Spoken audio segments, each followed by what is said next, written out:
I've got 10 minutes to kill and you've told them my whole story. But never mind. Right, okay. It's kind of throwing me for 6, really. How many of you know about the 401 challenge? All right, okay. See, they all know.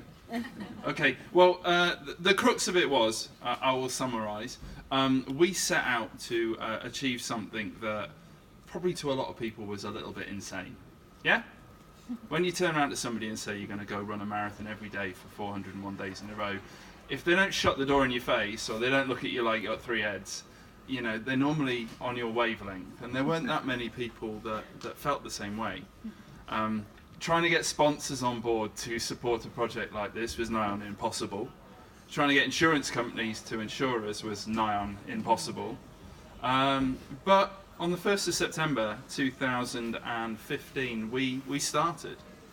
And it was a small team of us. You know, we had our key objectives and we had our key points that we wanted to achieve, but to be honest with you, we never really knew how it was going to turn out. We kind of stayed quite open to it, and I suppose that was why it became so successful. Our objectives were simple. It was to, you know, try and run a marathon every day for 401 days. It was to, I suppose, raise awareness of the issues of bullying and sexuality within the UK. That was something really, really important to me. It was also to inspire, but also challenge people to do things that they never thought they could do before. And the last one was to try and raise £250,000. Obviously, you know, you pick which one you think's more difficult. Everything that we did, through planning, through the passions of the team, through the people we worked with, were all very much centred around the 4 objectives that we set in place. Any idea that came up that didn't fit in, we just had to push it to one side. We did not have a big enough team to deal with it all. There was my mum, bless her. She looked after the health side of things, the mum stuff, where would I get my washing done? And this was her biggest concern almost every single day. Yeah, and I got bugged about it. The interesting thing though was that in the January of the challenge she fell quite ill and unfortunately had to take a step back from the project, which left a gap open, which was then filled by my lovely other half, who is sat up there, who's now hiding behind the... No, he's not? Oh, hi. He gave up his PhD and gave up his job to support what it was that I was doing, which I thought was incredible, considering we only met about 4 months prior to me walking out to do this challenge. Yeah. You're a keeper, yeah? Yeah, good. That's fine. There was my dad. Now, my dad is my hero, to be perfectly honest with you. I have 2 parents that I can go to, and if I say I'm going to do a crazy challenge to them, they'll just go, yeah, all right, then fine, how can we help? They don't kind of dismiss anything, no matter how crazy the dream is. And I think I'm really lucky to have that from my parents. But my dad, being an ex-military man, very, very black and white, very logistical. Obviously, the only job that we could give my dad was the logistics of the project. So my dad worked with over 350 different running clubs all around the UK, from Land's End all the way up to John O'Groats. Yeah. Now, he'd retired from the military at this point, and trust me, he learnt a lot. In the military, and I'm sure some of you will agree, you bark an order, the people lower down the food chain do what you say. You bark an order to a running club, they come back with 25 questions. And I remember many nights my dad going, I've just asked them to do something and they've just come back to me with 5, 6, 7 different questions. Why can't they just do what I asked them to do? I said, Dad, welcome to the running community. I had a friend as well called Tolu. I said I had a friend. I still have a friend called Tolu. Nothing's happened to her, I promise. She now works for the NSPCC. But she co-project managed the project with my other half. And this was our team. That was it. There was no big nutritional team, there was no big fitness team, there was no big media team and press coverage team. It was simply done by 5 passionate individuals that all had the same objectives in place. I'm not going to lie, it was tough. You know, on the face of it, I thought I probably bit off a bit more than I could chew. I found that out after about 4 days, when my left knee doubled in size. and I had severe shin splints, and my big toe hurt, and actually I found out I fractured that a little bit later on. But I didn't give up. I carried on. I went for it. And yeah, the body settled down. Over the first 50 days, I lost 17 kilos in weight. Great diet, by the way. Yeah. Wouldn't recommend it. Yeah.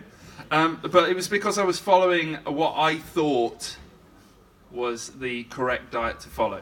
Remember, I didn't have any advice or anything. I would just follow what the magazines told me. Eat lots of carbs. Yeah? So that's what I did. Now, I don't know about you, but have you ever tried to eat 6,500 carbs? Yeah? You can't. You physically can't eat it, or I can't eat it. And therefore, I was eating half what I needed to eat every single day. So hence the fact why I lost 17 kilos. So on day 51, I decided to throw it out the window and have a burger. And literally, I could feel almost the fat and the protein coursing through my veins. It was the best feeling in the world.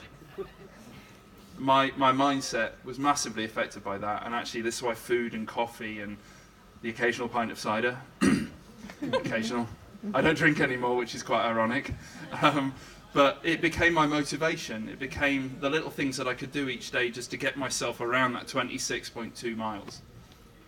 But then on day 284, things kind of almost came crashing down. I was up in Aberdeen, having done 284 back-to-back marathons. And I literally went from standing up straight like this, and you have to excuse the pun, by the way. So I stood up straight like this, and I ended up a little bit kind of bent like that. And obviously, all of you understand that this is probably not the best position to run anything in, let alone walk. Well, it actually transpired that one of the little discs in my back had started to bulge out, and it was impinging on my spinal cord, which was sending sciatic pains all the way down my legs, and unfortunately my whole core had locked up, which then turned my spine into a corkscrew. Yeah, so I got told I had to stop, which was devastating, to be honest with you, because I'd set out to achieve a goal, and I thought I'd failed. You know, the press reported it as the 401 challenge failing. Doesn't help. But I spent 10 days in therapy, and then I made the decision that I'd go back out on the road. I went back up to Inverness, and well, let's just say I made up the distance that I lost out on by adding miles on each day. Sometimes only 30 miles, sometimes only 35. I think the most I ever ran was about 37. I was in Pontefract, of all places. But on the 5th of October, we crossed the finishing line in Bristol, and to be honest with you, I think we must have been living in a bubble for most of it. I never really went back to the same location, so I never really saw the impact that what we had done had in that area. I knew the people that had run with me. We'd run with 13,500 people. We'd had 1,600 people run further than they'd ever run before in their entire life. Inspired them, challenged them to do things that they never thought they could. The impact was huge, but on that 5th of October, we realised just how big it was. Now, on a final point, because I probably spoke for about 10 minutes, haven't I? Yeah? Oh, about 8? Oh, that's all right. We'll ask a question at the end then, yeah? I was really lucky enough to win the Gold Award for the blog last year, which I think who's up for it tonight? Yeah? Don't fight. It's all right. You all like each other. I love the fact that none of them are sat next to each other. They've all got a partner in between them. Yeah? The one thing that a lot of people don't realise is that blogs, they are so powerful. It's a new thing, isn't it? It's a new thing that our society is kind of getting used to. But people like yourselves that are doing this, it's so important that you stay honest with it. It's so important that you keep the passion behind what it is that you're doing, because that's exactly what we did. We were always truthful, no matter how dark and dirty it got. And I think that's what ultimately people respected. And I think it was a huge reason for why the challenge became the success that it was. Now look, obviously I wouldn't be me if I didn't shamelessly plug something, but if you want to hear more about the 401, you can purchase my book through Amazon. All right? Cool. Question or no questions? It's up to you. All right, who would like to ask a question? No pressure. Would you do it again? Would I do it again? Well, funny you should say that. Yeah. Currently at the minute, you can imagine the physical and mental ramifications of doing something like this are a little bit weird. That was me again. Oh, it's yours. We are not going to do the same thing again, but we are currently planning the next project that will be launched at the National Running Show in January for 2020. So yeah, watch this space. Cool. Thank guys, and have a great night.